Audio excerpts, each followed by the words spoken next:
நீங்கள்லாம் புதிய சட்டங்கள் சொல்லக்கூடாது. இமாம்கள் முந்தியவர்கள் அவங்க தான் பெரிய அறிஞர்கள், அவங்க என்ன சொன்னாங்களோ அதுதான் நீங்க சொல்லணும் அப்படின்னு சிலர்கள் சொல்லுவாங்க. ஆனா அல்லாஹ் தஆலா சொல்லும் பொழுது ஃபௌக குல்லி தி இல்மின் அலீம், ஒவ்வொரு அறிஞனுக்கும் மேல் ஒரு அறிஞன் இருக்கிறார். எல்லாரிலேயே உலகத்திலேயே பெரிய அறிஞன் அப்படின்னு ஒருத்தரை நீங்க யாரும் காட்ட முடியும். உலகத்திலேயே 4 இமாம்கள் தான் பெரிய அறிஞர்கள் அப்படின்னு இல்லை. எல்லாத்துக்கும் மேல அல்லாஹ் ஒரு விவரம் மிக்கவனை, தெரிந்தவனை, அறிந்தவனை அல்லாஹ் தஆலா என்ன செஞ்சிருக்கிறான், வைத்திருக்கிறான். நபிகளார் அவர்கள் நபித்தோழர்கள்ட்டே என்ன சொன்னாங்க தெரியுமா? ருப்ப முபல்லகின் அவ் ஆ மின் சாமியின் என்ற நேரடியாக கேட்டவர்கள். நீங்க யாருக்கிட்ட சொல்றீங்களோ அவர்கள் உங்களை விடவும் சரியாக புரிந்து கொள்பவராக இருப்பார்கள். இமாம்கள் என்ன கருத்தை சொன்னாங்களோ, முன்னோர்கள் என்ன சொன்னாங்களோ அதை சொல்லணும்னு அவசியம் இல்லை. நாமும் சரியான முறையை ஆய்வு செய்து கரெக்டா நம்ம சொல்லலாம். அளவற்ற அருளாளனும் நிகரில்லா பேரன்புடையனுமாகிய எல்லாம் அல்ல அல்லாஹ் ஒருவனுக்கே புகழனைத்தும் குறித்து அகிலத்திற்கோர் அருள் குடையாம் அன்னலம் பெருமகனார் ஸல்லல்லாஹு அலைஹி வஸல்லம் அவர்கள் மீதும் அவர்களின் சொல் செயலினை தவறாது பின்பற்றி ஒழுகிய நல்லற தோழர்கள் மற்றும் நாம் அனைவர்கள் மீதும் எல்லாம் அல்ல அல்லாஹுவின் மற்றா பெருங்கருணை என்னென்றும் நிலவட்டுமா. எல்லாம் அல்ல அல்லாஹுவின் நல்லடியார்களே, எல்லாம் அல்ல அல்லாஹு தஆலா இந்த மனிதர்களை படைத்து அவர்கள் எப்படி நடக்க வேண்டும் என்பதை வழிகாட்டுவதற்காக இறை தூதர்களை அல்லாஹ் அனுப்பி வைத்திருக்கிறான். அந்த இறை தூதர்களில் இறுதி தூதுவரான நபிகள் பெருமகனார் ஸல்லல்லாஹு அலைஹி வஸல்லம் அவர்கள் அரபுலகத்திற்கு வருகை தந்து மார்க்கத்தின் அனைத்து சட்டங்களையும் தெளிவுபடுத்தி சென்றிருக்கிறார்கள். குறிப்பாக அன்றைய கால மக்களிடத்தில் ஏற்பட்ட பிரச்சனைகள், மார்க்க விளக்கங்கள், மார்க்கம் தொடர்பான கேள்விகள், இவைகளுக்கெல்லாம் நபி ஸல்லல்லாஹு அலைஹி வஸல்லம் அவர்கள் விளக்கம் கொடுத்து சென்றிருக்கிறார்கள். ஆனால் ஒரு சில சட்டதிட்டங்கள் நவீன காலத்தில் நாம் சந்திக்கக்கூடிய அல்லது நபிகளாருடைய காலத்தில் இல்லாத சில பிரச்சனைகள் ஏற்பட்டிருக்குமானால் அந்த பிரச்சனைக்குரிய தீர்வுகளை நபிகளாரினுடைய பொன்மொழிகளில் அன்று நடந்த சம்பவங்களில் நேரடியாக நாம் பார்க்க முடியாது. அந்த காலத்தில் என்ன பிரச்சனை ஏற்பட்டதோ அந்த பிரச்சனைக்கு நபிகளார் அவர்கள் தெளிவாக விளக்கம் கொடுத்திருக்கிறார்கள். ஆனால் நவீன காலத்தில் ஏற்பட்டிருக்கக்கூடிய பிரச்சனைகளுக்கு நபி ஸல்லல்லாஹு அலைஹி வஸல்லம் அவர்கள் நேரடியாக அங்கே சொல்லியிருக்க மாட்டார்கள். ஆனால் அல்லாஹ்வின் தூதர் அவர்கள்தான் உலகம் அழிகின்ற வரையிலேயும் இறை தூதர். அவங்க தான் நமக்கு வழிகாட்டி. அப்போ அவர்களுடைய சட்டதிட்டங்களில் இருந்துதான் நாம் எதற்கும் ஒரு தீர்வை காண வேண்டும். அங்கே தீர்வு இருந்தால்தான் அல்லாஹ்வின் தூதர் அவர்களை இந்த உலகம் முழுவதும் அழிகின்ற வரையிலேயும் இறை தூதர் என்றும் வழிகாட்டி என்றும் நாம் ஏற்க முடியும். அப்போ அல்லாஹ்வின் தூதர் அவர்களுடைய சொல்லுல, அவர்களுடைய வழிகாட்டுதலில் உலகம் அழிகின்ற வரையிலேயும் கண்டிப்பாக மார்க்கத்தினுடைய சட்டதிட்டங்களின் வழிகாட்டுதல்கள் அங்கே என்ன செய்யணும், கண்டிப்பா இருந்தாகும். அப்படி இருக்கிறதா? அல்லாஹ்வின் தூதர் அப்படி சொல்லி இருக்கிறார்களா என்றால் அல்லாஹ்வின் தூதர் அவர்கள் தெளிவாக நமக்கு சொல்லி இருக்கிறாங்க. ஜவாமியுல் கலீம், நான் ஜவாமியுல் கலீமாக நான் அனுப்பப்பட்டுள்ளேன். ஜவாமியுல் கலீம் அப்படின்னு சொன்னா வார்த்தைகள் குறைவாக இருக்கும், அதில் உள்ள விளக்கங்கள் அதிகமாக இருக்கும். ஒரு சின்ன ஒரு வார்த்தையைத்தான் நபிகளார் அவர்கள் சொல்லி இருப்பார்கள். அந்த நபிகளார் அவர்களுடைய அந்த சின்ன வார்த்தையிலிருந்து ஏராளமான சட்டதிட்டங்கள், பல பிரச்சனைகளுக்கு தீர்வுகள் நம்மால் எடுக்க முடியும். அல்லாஹ் நபிகளாருக்கு கொடுத்த சிறப்புகளில் இது ஒரு முக்கியமான ஒரு சிறப்பு. இது தொடர்பாக ஒரு நபிமொழி, அதில் ரசூலுல்லாஹி ஸல்லல்லாஹு அலைஹி வஸல்லம் அவர்கள் சொன்னதாக ஒரு செய்தி, புகாரியில் வரக்கூடிய செய்தி. வைதா அமர்த்துக்கும் பி அம்ரின் ஃபாத்து மின்ஹு மஸ்ததாத்தும், நான் உங்களுக்கு ஏதாவது ஒன்றை கட்டளையிட்டால் உங்களால் முடிந்த அளவு செய்யுங்கள். எவ்வளவு அதை செய்வதற்கு வாய்ப்பு வசதிகள் இருக்கிறோ அந்த அளவுக்கு செய்யுங்கள் அப்படின்னு நபிகளார் அவர்கள் சொல்லியிருக்கிறார். இந்த செய்தியை பற்றி இமாம் நவவி அவர்கள் இதுக்கு விளக்கம் கொடுக்கும்போது சொல்கிறார்கள், ஹாதா மின் கவாயிதில் இஸ்லாமி முஹிம்மா, முக்கியமான இஸ்லாத்தினுடைய அடிப்படைகளை பற்றி சொல்லும் ஒரு செய்தி. ரொம்ப மிக முக்கியமான அடிப்படை அதில் இருக்கிறது. வமின் ஜவாமில் கலீம் அல்லத்தி ஊத்தியஹா ஸல்லல்லாஹு அலைஹி வஸல்லம், நபி ஸல்லல்லாஹு அலைஹி வஸல்லம் அவர்களுக்கு கொடுக்கப்பட்ட ஜவாமிஉல் கலீம் என்பதிலிருந்து உள்ளதாகும் இந்த செய்தி. வயதுகுலு ஃபீஹி மாலா யுஹ்ஸா மினல் அஹ்காமி, சட்டங்களில் வரையறுக்க முடியாத பல பிரச்சனைகள் இதில் உள்ளே அடங்கியிருக்கிறது. எவ்வளவு அழகாக சொல்கிறாள் பாருங்க இந்த ஒரு நபிமொழி. அதுல வைதா அமர்த்துக்கும் பி அம்ரின் ஃபாத்து மின்ஹும் மஸ்ததாத்தும், ஒரு அறவரி கால்வரி உள்ள செய்தி தான் இந்த செய்தி. இஸ்லாத்தினுடைய மிக முக்கியமான அடிப்படைகளை பற்றி பேசும் செய்தி.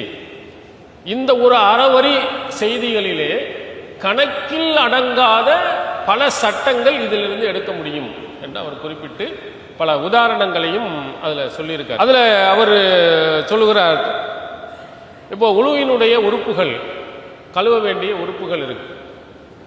அதில் எவ்வளவு முடிந்ததோ, ஒரு சில உறுப்புகளை கழுவ முடியாமல் போகும் என்று சொன்னால் எவ்வளவு முடிந்ததோ அதை மட்டும் கழுவிக்கொள்ளுங்கள். கை ஆக்சிடென்ட் ஆயிடுச்சு, அதில் தண்ணி படக்கூடாது அப்படின்னு சொன்னால் அதை கழுவ வேண்டிய இடம், கை இந்த அளவுக்கு இருந்துச்சு, முழங்கை வரையிலையும் கழுவணும், மணிக்கட்டு வரையிலையும் ஆக்சிடென்ட் ஆகி தண்ணி படக்கூடாது அப்படின்னு சொன்னால் எவ்வளவு அந்த பகுதியில் உங்களால் கழுவ முடியுமோ அப்படி கழுவிக்கிறது என்பதை இந்த நபிமொழியிலிருந்து நாம் எடுத்துக்கொள்ளலாம்.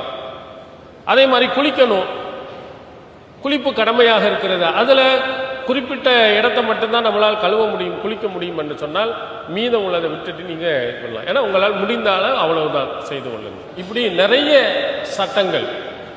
இப்போ ஃபித்ரா கொடுக்கணும், வீட்டில் இருக்கக்கூடிய ஒவ்வொருவருக்கும் ஃபித்ரா கொடுக்கணும். பணம் எவ்வளவு இருக்கு? 5 பேர் இருக்கிறாங்க, 3 பேருக்கு தான் என்கிட்ட பணம் இருக்கு, என்ன செய்யறது? 3 பேருக்கு மட்டும் கொடுக்கணும். இதுல நபிமொழிகளில் நேரடியாக சொல்லல, ஃபாத்தும் மின்ஹும் மஸ்ததாத்தும், உங்களால் முடிந்த அளவு செய்யுங்கிறதுல இருந்து எடுக்கலாம். இப்படி நவவி இமாம் அவர்கள் இந்த ஒரு நபிமொழியில வைத்து ஏராளமான சட்டங்களை எடுக்கலாம். அல்லாஹ்வின் தூதரின் கட்டளைகள்ல, நிறைய கட்டளைகள்ல பிந்திய காலத்தில் வரும் பல பிரச்சனைகளுக்கு தீர்வு கொடுத்திருக்காங்க.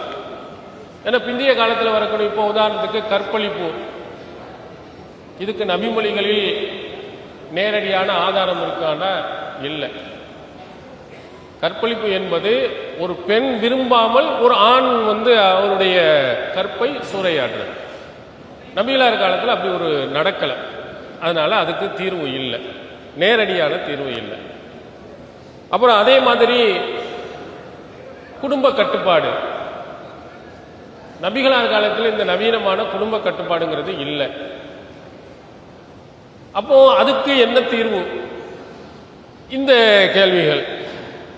துருவ பிரதேசத்தில் 6 மாதம் பகல் 6 மாதம் இரவு எப்படி தொழுகிறது, எப்படி நோன்பு நோற்பது, நமக்கெல்லாம் பிரச்சனை இல்லை. அந்த பகுதியில் வாழக்கூடியவர்களுக்கு என்ன பிரச்சனை?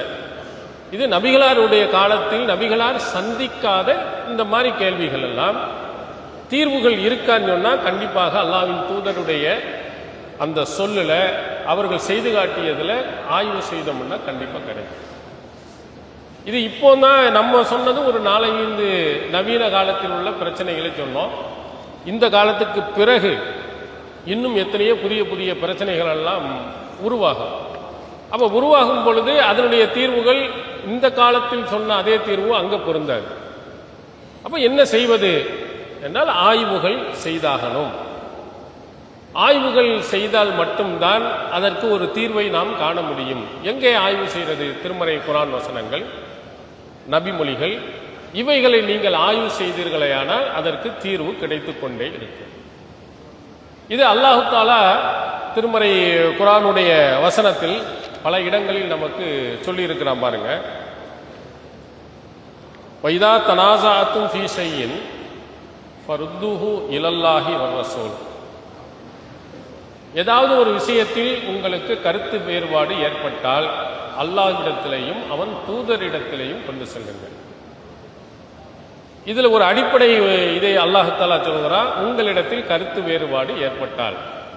சட்டங்கள் விஷயங்கள்ல, கொள்கை விஷயத்துல அல்லாஹ் ஒருவனா 2 பேராங்கிறதெல்லாம் பிரச்சனை வராது.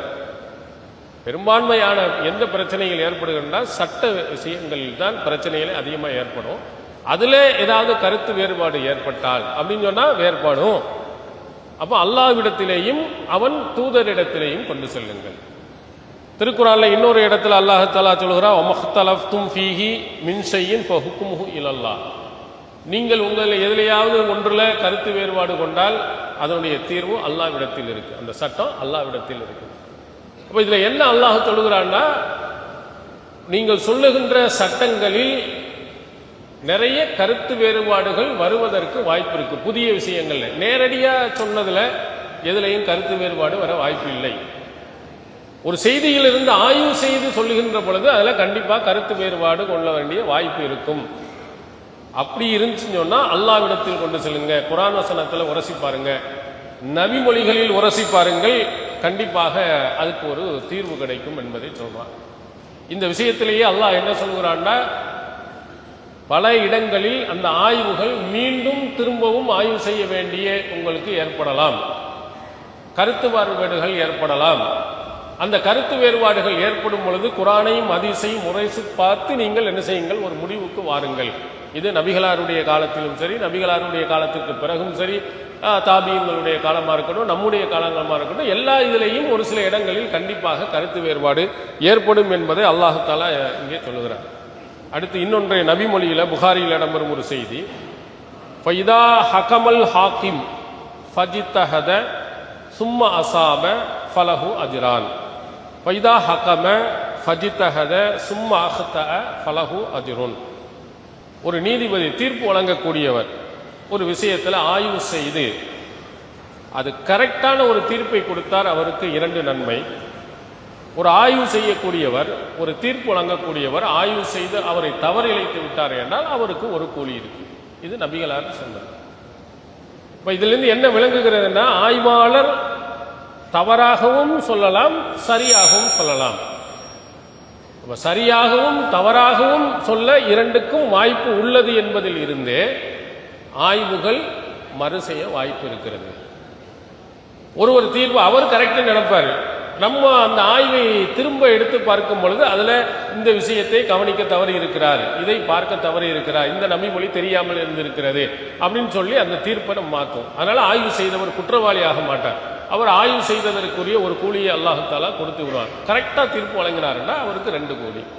அப்போ இந்த செய்தியும் நமக்கு எதை உணர்த்துகிறது என்று சொன்னால், ஆய்வாளர்களாக ஆய்வு செய்யக்கூடிய நபித்தோழர்களுடைய காலத்தில் இருந்து இன்று வரையிலேயும் தவறாகவும் இருக்கலாம், சரியாகவும் இருக்கலாம். அது பிரச்சனைகள் ஏற்படும் பொழுது ஆய்வு செய்து சரியான கருத்துக்கு வரணும்.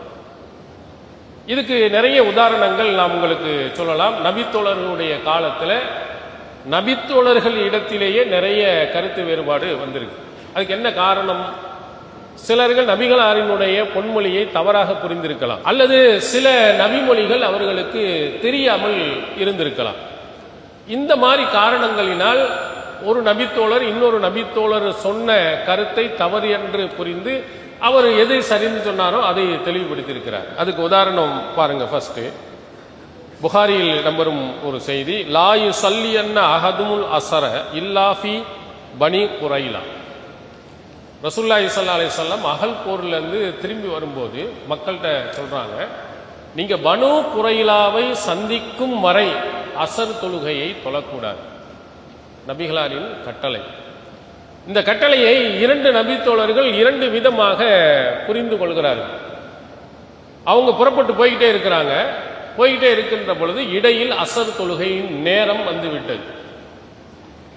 சில நபித்தோழர்கள் அசர் தொழக்கூடாது, ஏன்னா பனு குரைலாவை நம்ம போய் அடையலை, ரசூலுல்லாஹ் தொழக்கூடாதுன்னு சொன்னாலும் அவங்க தொழாம அங்கே போயிட்டாங்க. இன்னும் நபித்தோழர்கள் எப்படி அந்த செய்தியை புரிகிறார்கள் என்று சொன்னால், நபிகளார் தொழுகையுடைய நேரத்தில் தொழக்கூடாதுன்னு கருத்துல இல்லை, வேகமா நீங்க போகுங்கிற கருத்துல தான் இதை சொல்லி இருக்கிறாங்க. அதனால அசர் டைம் நம்ம எவ்வளவு வேகமா வந்துட்டோம் முடியல, ஆனால் நேரம் வந்து விட்டது தொழுதுருவோன்னு அங்கேயே தொழுதுட்டாங்க. ஒரு நபிமொழி. இந்த நபிமொழியை 2 நபித்தோழர்கள் 2 வகையாக புரிந்து கொள்கிறார்கள். ஒன்று அசல் தொழுகையை பனு குறைலா சந்தித்த பிறகுதான் தொழுவணும், இன்னொருவர் இல்லை நம்ம தொழலாம். அப்போ ரசூல் ஸல்லல்லாஹு அலைஹி வஸல்லம் அவர்களிடத்துல போய் இந்த 2ஐயும் சொன்னார், தொழுதவர்களை பற்றியும் தொழாதவர்கள் பற்றியும் சொல்லும் பொழுது நபிகளார் அவர்கள் வலம் யுனிஃப் வாஹிதம் மின்ஹும், அவர்கள் யாரையும் நபிகளார் அவர்கள் குறை சொல்லவில்லை. 2மே கரெக்ட் தான், அதுல தப்பு இல்லை. 2 விதமாகவும் அதை புரிவதற்கு வாய்ப்பு இருக்கிறது. தொழாமல் வந்தவர்கள் குற்றவாளிகள் அல்ல, தொழுகையினுடைய நேரத்திலேயே இடையிலேயே தொழுதவர்கள் அவர்களும் குற்றவாளிகள் அல்ல. ஒரு நபிமொழியை 2 விதமாக புரியும் விதத்தில் நபிகளாரே சொல்லியிருந்தார்களே, ஆனால் அதை 2ஐயும் ஒண்ணலாம், ஆனால் தப்பு இல்லை. இது நபிகளார் தீர்ப்பு வழங்கிட்டாங்க. இதே மாதிரி சில நபிமொழிகளில் 2 விதமாகவும் புரியும் விதமாக இருக்குமானால் ஒரு விதத்தில் ஒரு நபித்தோழர், இன்னொரு விதத்தில் இன்னொரு நபித்தோழர் புரிந்திருப்பார். 2க்கும் வாய்ப்பு இருந்தால் நம்ம 2ஐயும் எடுத்துக்கலாம். அதுக்கு இந்த ஒரு நபிமொழி இது முக்கியமாக நபித்தோழர்களிடத்தில் ஒரு நபிமொழியை 2 விதமாக புரிந்திருக்கிறார்கள் என்பதற்கு அவங்களுடைய ஆய்வுல தவறாகவும் வரலாம், சரியா வரலாம். இங்க 2மே சரிதான் என்று நபிகளார் அவர்கள் அங்கீகாரம் கொடுத்திருக்கிறார். அடுத்து இன்னொரு செய்தியை பாருங்க. ஒருவர் திருக்குர்ஆனுடைய வசனத்தை ஓதுகிறார். அப்துல்லா பின் மசூத் ரலியல்லாஹு அன்ஹு அவர்கள், அவங்க திருமறை குர்ஆனை எழுதியவர்கள், நிறைய அத்தியாயங்களை பதிவு செஞ்சு வச்சிருக்காங்க. ஒரு குர்ஆன் ஓதும் போது பார்த்தா தப்பா ஓதுறார். ரசூல்லா எப்படி ஓதி காட்டினாங்களோ அதுக்கு மாற்றமா ஓதுறார். உடனே அப்துல்லா பின் மசூத் என்ன செய்தார், சமீத்து ரஜுலன் கரா ஆயத்தன் சமீத்து மின் நபி ஸல்லல்லாஹு அலைஹி வஸல்லம் ஹிலாஃபா, ரசூல் ஸல்லல்லாஹு அலைஹி வஸல்லம் ஓதுதலுக்கு மாற்றமாக ஒரு மனிதர் ஓதினார். அதை கேட்ட உடனே ஆளை பிடிச்சி இழுத்துக்கிட்டு வந்து அல்லாஹ்வின் தூதர் அவர்கள்ட்ட விடுறார். அல்லாஹ்வின் தூதர் அவர்களே பாருங்க, நீங்க ஓதி காட்டுறது மாத்தமா ஓதுறாரு, என்னன்னு கேளுங்க. 2 பேருமே ரசூலுல்லாஹ் நீ ஓதுனது என்ன, அவங்க ஓதுனது 2ஐயுமே கேட்கிறாங்க.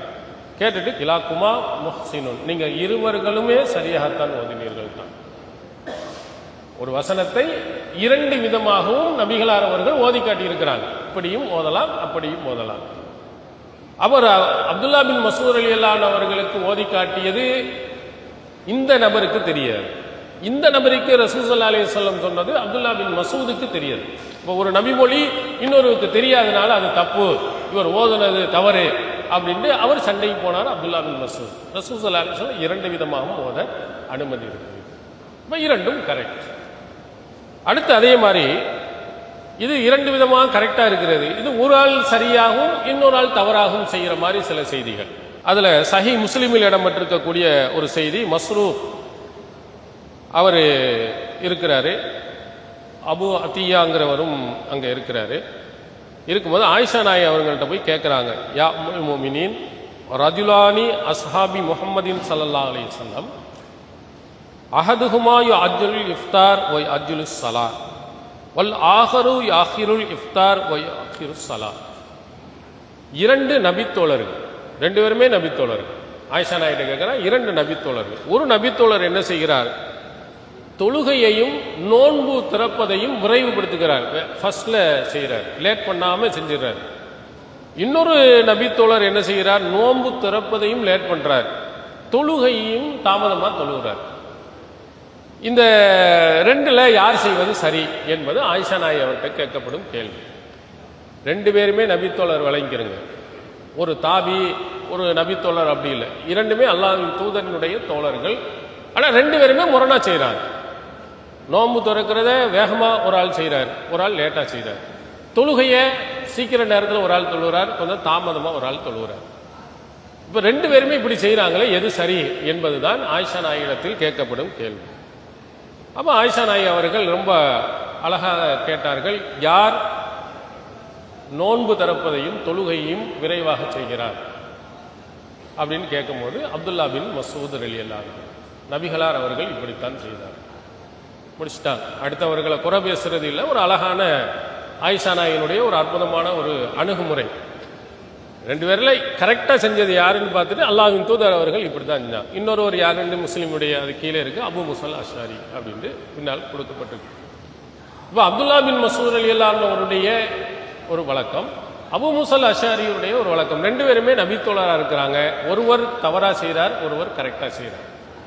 அப்போ அவருடைய ஆய்வு, அபு மூசல் அஷாரியுடைய ஆய்வு, அவர் எடுத்துக்கொண்ட நிலை தவறு. ஏன்னா விரைவாக செய்ய வேண்டும் என்ற செய்தி அவருக்கு கிடைத்திருக்காமல் போயிருக்கலாம்.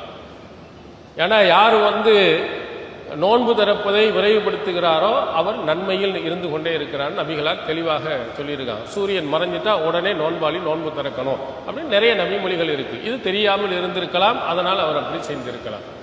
அப்ப இந்த ரெண்டு நபித்தோழர்கள் ஒவ்வொருத்தரும் ஒவ்வொரு விதமாக செய்கின்ற பொழுது எது சரி, அல்லாஹ்வின் தூதர் அவருடைய காலத்தில் எது சரி என்பதை நம்ம ஒப்பிட்டு பார்க்கணும். அந்த காலத்தில் இன்னொரு மூன்றாவது ஒரு நீதிபதியாக ஆயிஷா நாயி அவர்களை வைத்து அல்லாஹ்வின் தூதர் அவர்களுடைய பழக்கம் எப்படி இருந்தது என்பதை பார்த்து அந்த தாபியன்கள் முடிவு செஞ்சிருக்கிறார். அதே மாதிரி இன்னொரு செய்தி, இப்னு உமர் ரலியல்லாஹு அன்ஹு அவங்களுக்கும் ஆயிஷா நாயி, இப்னு அப்பாஸ், இப்னு உமருடைய ஒரு கருத்து, ஆயிஷா நாயியும் அதே மாதிரி இப்னு அப்பாஸ் அவர்களுக்கும் இன்னொரு ஒரு கருத்து. ஒரு செய்தியை, அல்லாஹ்வின் தூதரிடத்திலிருந்து வந்த செய்தியை புரிந்து கொள்வதில் தவறிழைத்ததுக்கு ஒரு உதாரணம். முஸ்லிமில் இடம்பெற்றிருக்கக்கூடிய செய்தியில் அன்ன இப்னு உமர் கான யரா தஹசீப சுன்னா, ஹஜ்ஜில் இருந்து திரும்பி வரும் பொழுது முஹஸ்ஸப்னு ஒரு இடம் இருக்கிறது, அந்த இடத்தில் தங்குவதை சுன்னத்து என்று இப்னு உமர் அவர் நினைத்தார். திரும்பி வரும்போது அந்த இடத்துல தங்கிட்டு தான் நம்ம என்ன செய்யணும், சொந்த ஊருக்கு போகணும். ஏன்னா நபிகளார் அவர்கள் தங்கி இருக்கிறாங்க, இப்னு உமர் ரலியல்லாஹு அன்ஹு. ஆனா ஆயிஷா நாயி அவர்கள் என்ன சொல்கிறார்கள் தெரியுமா, இந்த முஹஸ்ஸப் என்ற இடத்துல அல்லாஹ்வின் தூதர் தங்கினது உண்மைதான், அது ஹஜ்ஜியினுடைய இபாதத்துகள்ல கிடையாது. எதுக்காக வேண்டி தங்கினாங்க அவர்கள் சொல்லலிய கூன அஸ்மா அலி ஹுரூஜி, அவங்க ஊருக்கு போறதுக்கு பயணம் ரொம்ப ஈஸியா இருக்கணுங்கிறதுக்காக வேண்டி அந்த இடையில ஒரு இடத்துல தங்கிட்டு போனாங்க. இபாதத்துன்னு இல்லை, ஒரே நீளமா பயணம் பண்ணும்போது நமக்கு டயர்டா இருக்கும், அதனால ஒரு இடத்துல தங்கினாங்க. அதுதான் முஹஸ்ஸப்ங்கிற இடம், அது சுன்னத்துல அல்ல. ஆயிஷா நாயி அதை புரிந்து வளர்க்கிறாங்க. இப்னு அப்பாஸ் ரலியல்லாஹு அன்ஹு அவர்கள் சொன்னாங்க, லைஸத் தஹ்சீபு பிஷையின் இன்னமா ஹுவ மன்சிலுன் நஸலஹு ரசூலுல்லாஹி ஸல்லல்லாஹு அலைஹி வஸல்லம். இப்னு அப்பாஸ் சொல்கிறார்கள், முஹஸ்ஸப்ல தங்குறது ஹஜ்ஜியினுடைய வழிபாடுகள்ல ஒன்றும் கிடையாது. அல்லாஹ்வின் தூதர் அவர்கள் போகும்போது இடையில தங்கிட்டு போனாங்க, அவ்வளவுதான். இப்ப பாருங்க, இப்னு உமர் ரலியல்லாஹு அன்ஹு அவர்கள் அந்த செய்தியை எப்படி புரிந்திருக்கிறார். அவருடைய ஆய்வு என்னன்னா, அல்லாஹ்வின் தூதர் அவர்கள் தங்கினாங்க, அது சுன்னத்துல உள்ளதுதான். ரெண்டு நபித்தோழர்கள் அவங்களுடைய ஆய்வு என்ன செய்யறதுன்னா, இது ரசூல் ஸல்லல்லாஹு அலைஹி வஸல்லம் இபாதத்தாகவும் நமக்கு சொல்லலை, இருங்கன்னு நமக்கு சொல்லலை, போற வழியில் ஓய்வு எடுத்து போன ஒரு இடம், அதனால அது சுன்னத்தில் வராது அவங்களுடைய ஆய்வு. அப்ப இது மாதிரி நபித்தோழர்களுடைய இதுல ஆய்வுகளில் ஒரு சிலர் சரியாகவும் ஒரு சிலர் தவறாகவும் சொல்றாங்க. அதே மாதிரி ஃபித்ரா நம்ம கொடுக்குறோம். ஃபித்ரால கோதுமையில ரெண்டு வகையான இருக்கு, தோல் நீக்கிய கோதுமை, தோல் நீக்காத கோதுமை. மாவியா ரலியல்லாஹு அன்ஹு அவர்களுடைய ஒரு ஆய்வு, புகாரியில் இடம்பெறும் செய்தி, அவங்க சொல்றாங்க, அரா முத்தன் மின் ஹாதா யாதில் முத்தைனி, ஷாம் தேசத்தில் சிரியாவில் இருந்து கோதுமை, தீட்டிய கோதுமை, இந்த தோல் நீக்கிய கோதுமை இருக்கு, இது ஒரு முத்து என்பது தீட்டாத ரெண்டு கோதுமை முத்துக்கு சமமாகும். நீங்க ஒரு 4 முத்து ஒரு நீங்க கொடுக்குறீங்கன்னு சொன்னா, இந்த ஷாம் தேசத்தில் இருந்து வந்திருக்கக்கூடிய தீட்டிய அந்த கோதுமையில் நீங்க பாதி கொடுத்தால் போதுமானது. ஏன்னா அது தோலை நீக்கிட்டோமா இல்லையா, தோலோடு உள்ளதை கொடுப்பது என்பதும் தோலை நீக்கியதை கொடுப்பது என்பதுமே ரெண்டுக்கும் வித்தியாசம் இருக்கு, அதனால இதுல பாதி கொடுத்தால் போதும் அப்படின்னு ஒரு கருத்து சொல்லியிருந்தார்.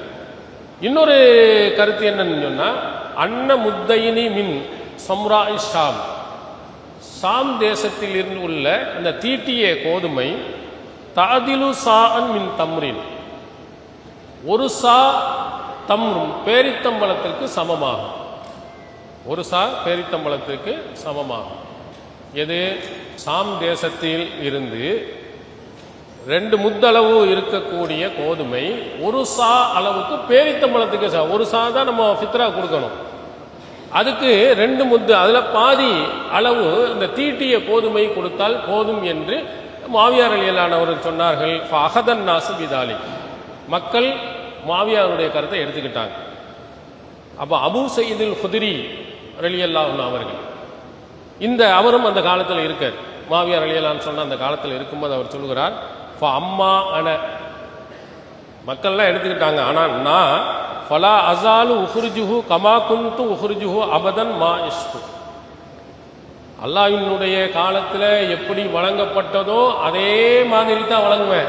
இவர் சொல்ற மாதிரி அதில் பாதி போதும், இதில் ஒரு காவாசி போதும் அப்படின்னு நான் இருக்க மாட்டேன். நபிகளாக இருக்கிறனால ஒரு சா பேரித்தம்பழம்னா ஒரு சா பேரித்தம்பழம் போதுமென்னா ஒன்று தான், தீட்டியதாக இருக்கட்டும் தீட்டாமல் இருக்கட்டும், நான் அப்படித்தான் நான் கொடுப்பேன், நான் வாழ்நாள் முழுவதும் இப்படித்தான் செய்வேன் அப்படின்னு முஆவியாவினுடைய அந்த இஜ்திஹாதுக்கு ஆய்வுக்கு மாற்றமாக அபூ சயீதுல் குத்ரி ரலியல்லாஹு அன்ஹு அவர்கள் என்ன செய்கிறார்கள் சொல்றாங்க. இது தொடர்பாக ஃபத்ஹுல் பாரியில இப்னு ஹஜர் அஸ்கலானி அவர்கள் சொல்லுறாங்க, தருக்குல் உதூல் இலால் இஜ்திஹாதி மா உஜூதின் நஸ்ஸி, அபூ சயீதுல் குத்ரி ஹதீஸை பிடித்திருப்பது அவர் ஹதீஸின் மீதும் நபிமொழியின் மீது வைத்துள்ள அந்த பற்ற எடுத்துக்காட்டு. நேரடியாக நஸ் இருக்கும் பொழுது இஜ்திஹாதின் பக்கம் திரும்புவது, சனியு முஆவியா முவாஃபகத்துன் நாஸ் லஹு தலாலத்தல் ஜவாஸில் இஜ்திஹாத், இந்த மக்களும் முஆவியா ரலியல்லாஹு அன்ஹு அவர்களும் இந்த மாதிரி பாதி போதும் என்று சொல்வது இஜ்திஹாதில் இருந்து பெறப்பட்டது. இஜ்திஹாத் என்பது என்னவாகும்? மஹ்மூதுன், அது புகழப்பட்டது தான், ஒன்றும் பிரச்சனை. இஜ்திஹாது எல்லா இதிலையும் நாம் செய்து கொள்ளலாம், ஆய்வு செய்யலாம், ஆனால் அது தப்பு இல்லை. அதே நேரத்தில் லாக்கின்னஹு மௌஜூதின் நஸ்ஸி ஃபாசிதுல் இஅ்திபார், நேரடியாக நஸ் இருக்கின்ற பொழுது அதற்கு மாற்றமாக ஒரு ஆய்வு செய்வது, ஒரு கியாசை எடுப்பது, அது தவறானது அப்படின்னு முடிக்கிறார். அல்லாஹ்வின் தூதர் அவர்கள் பேரித்தம்பழத்துக்கு எவ்வளவு கொடுக்கணுங்கிறத கரெக்டாக சொல்லியிருக்கிறாங்க.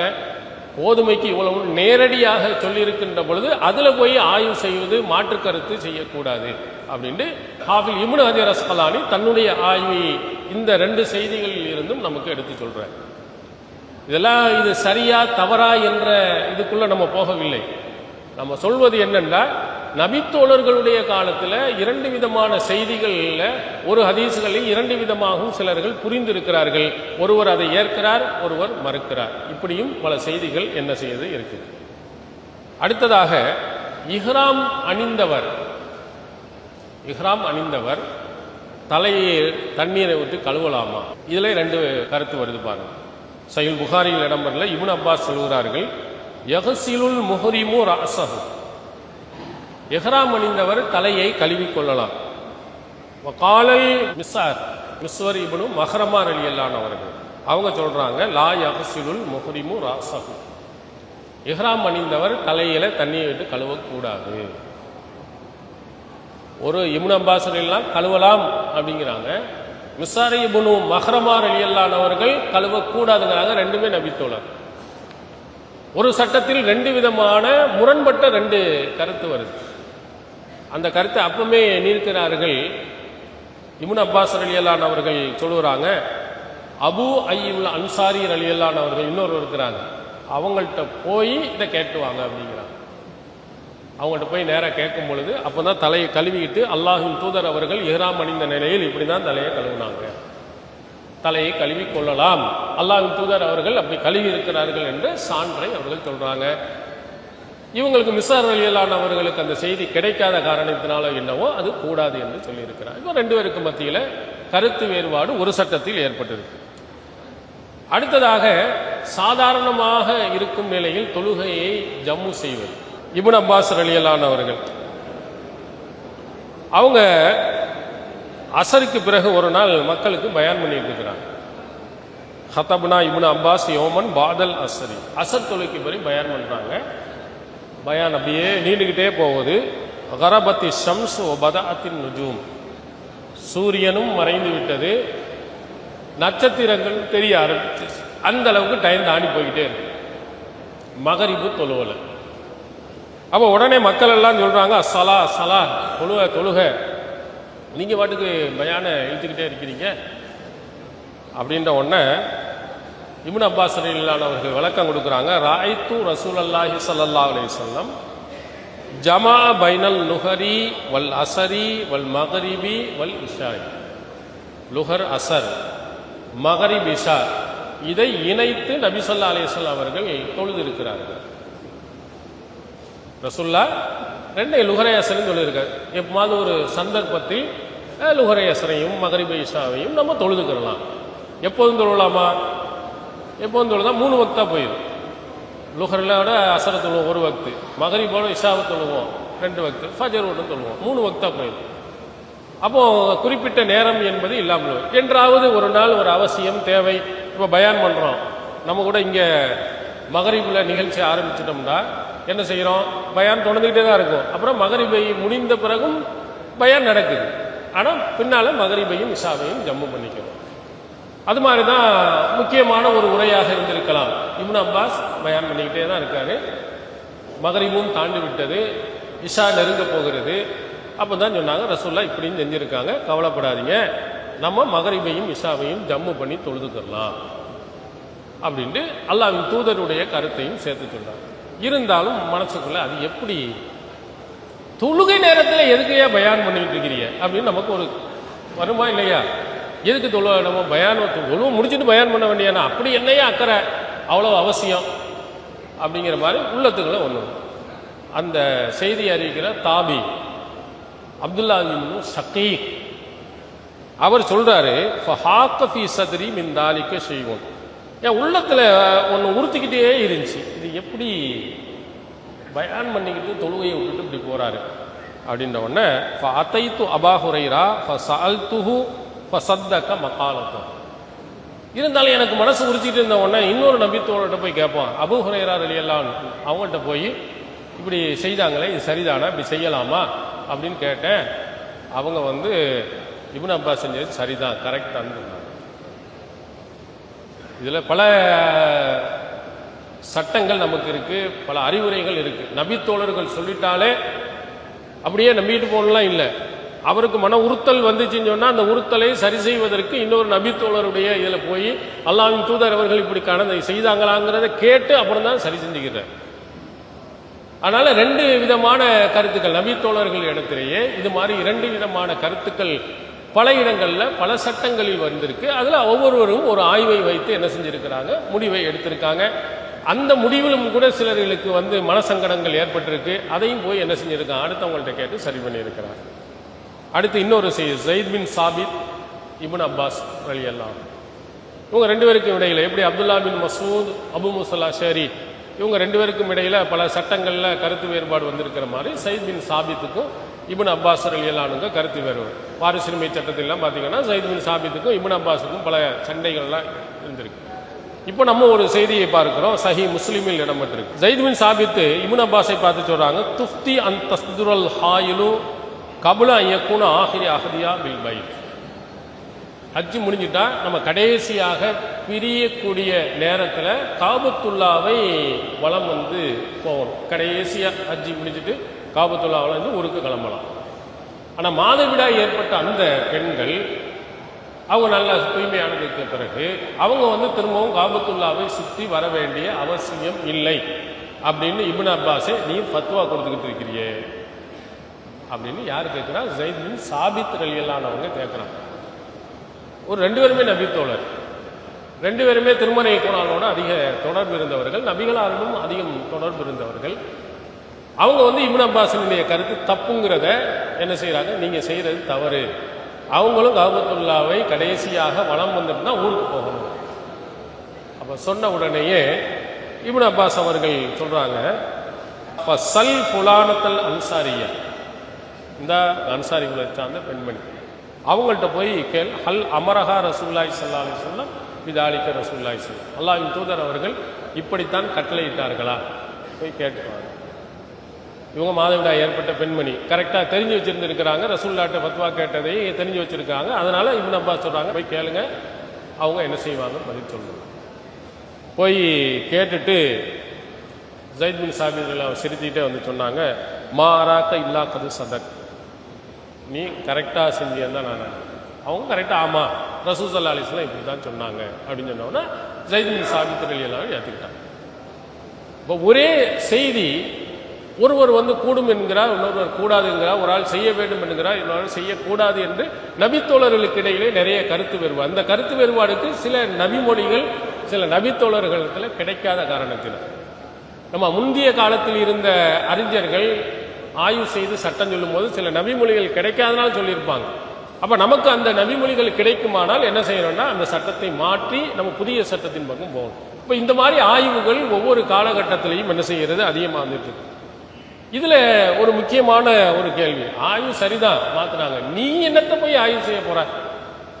நீ பெரிய அறிஞனா, பெரிய நீ அல்லாமாவா அப்படின்னு நமக்கு பத்தி கேட்பாங்க. ஆய்வு செய்வதற்கு ஒரு ஒழுங்குகள் உண்டு. சும்மா எடுத்த உடனே எனக்கு இதுதான் சரியா இருக்குன்னு சொல்ல முடியாது. ஒரு சட்டத்தை பற்றி ஆய்வு செய்யணும்னா அது தொடர்பாக இருக்கக்கூடிய ஹதீஸ்களை எல்லாம் சொல்லணும், அது தொடர்பாக இருக்க குர்ஆன் வசனங்களை சொல்லணும், அது மொழி தொடர்பாக இருந்தால் அந்த வார்த்தைகள் என்ன பொருளை தருது, இப்படி எல்லாம் நம்ம பார்த்துட்டு தான் முடிவு செய்யணும். அந்த மாதிரி உள்ளவர்களும் கூட என்ன செய்யக்கூடாது, ஆய்வு செய்யக்கூடாது. நீங்கள்லாம் புதிய சட்டங்கள் சொல்லக்கூடாது. இமாம்கள் முந்தியவர்கள் அவங்க தான் பெரிய அறிஞர்கள், அவங்க என்ன சொன்னாங்களோ அதுதான் நீங்க சொல்லணும் அப்படின்னு சிலர்கள் சொல்லுவாங்க. ஆனா அல்லாஹ் தஆலா சொல்லும் பொழுது ஃபௌக குல்லி தி இல்மின் அலீம், ஒவ்வொரு அறிஞனுக்கும் மேல் ஒரு அறிஞன் இருக்கிறான்.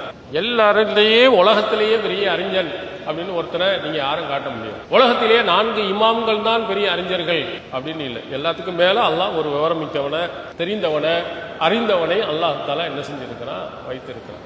நபிகளார் அவர்கள் நபித்தோழர்கள்ட்டே என்ன சொன்னாங்க தெரியுமா? ருப்ப முபல்லகின் அவ் ஆ மின் சாமியின். இங்க நேரடியாக கேட்டவர்கள், என்கிட்ட நேரடியாக கேட்டவர்கள், நீங்க யாருக்கிட்ட சொல்றீங்களோ அவர்கள் உங்களை விடவும் சரியாக புரிந்து கொள்பவராக இருப்பார்கள். சஹாபாக்களை சொல்றாங்க, நீங்க போய் இந்த செய்தி எங்கவே சொல்ல போறீங்க, யார்கிட்ட நீங்க சொல்றீங்களோ அவர்கள் உங்களை விடவும் புரிந்து கொள்பவர்களாக, சரியாக தெரிந்து கொள்பவர்களாக இருப்பார்கள் என்று ஹஜ்ஜத்துல் விதாவில் சொல்லி இருக்கிறாங்க.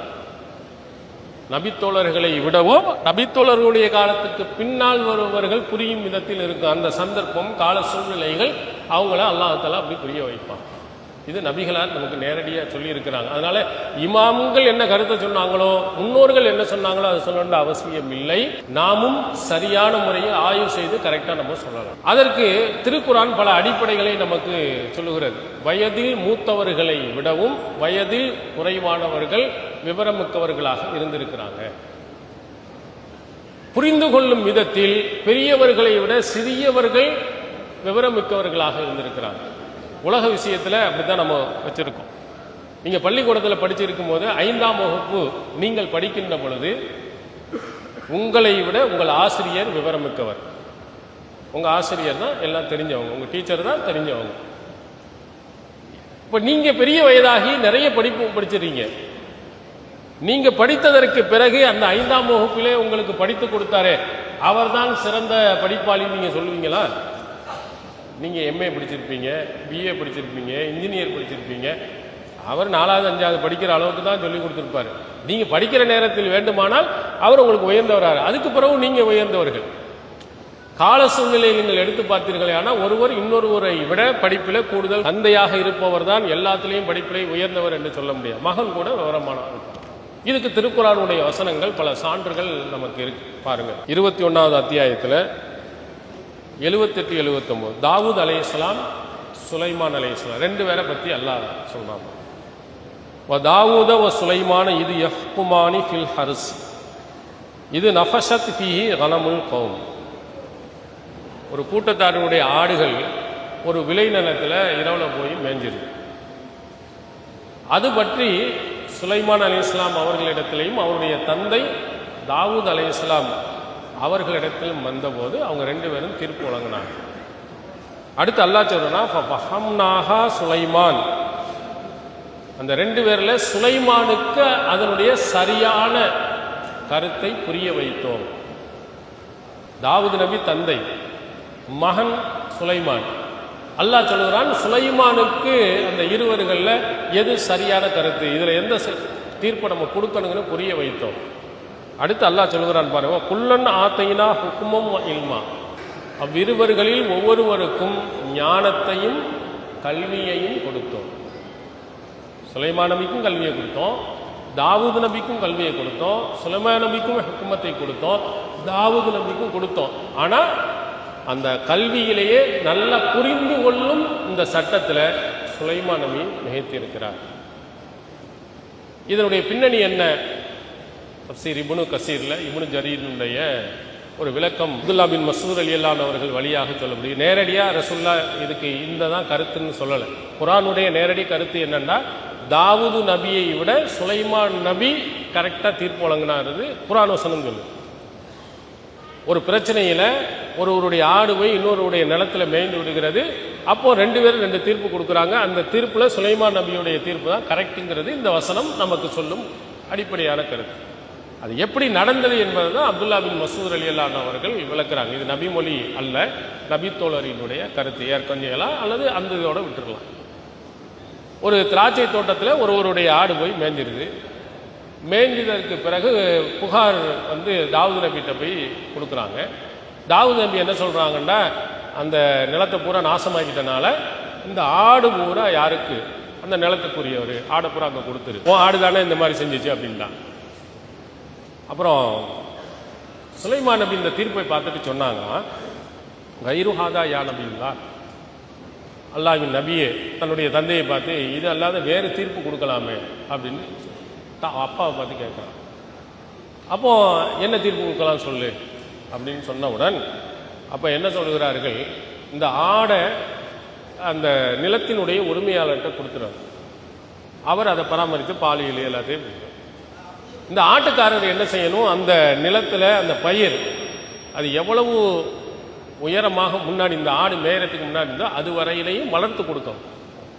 இவர் வளர்த்து கொடுத்துட்டாருன்னா அந்த ஆடை என்ன செய்யலாம், திருப்பி கொடுத்துடலாம். வளர்த்து கொடுக்கின்ற வரையிலையும் இந்த ஆடை வைத்து கொண்டு அதிலிருந்து கிடைக்கும் பலன்களை அவர் என்ன செய்யலாம், பயன்படுத்தி கொள்ளலாம். இப்படி ஒரு தீர்ப்பு கொடுத்தா ரெண்டு பேரும் பாதிக்கப்பட மாட்டாங்க.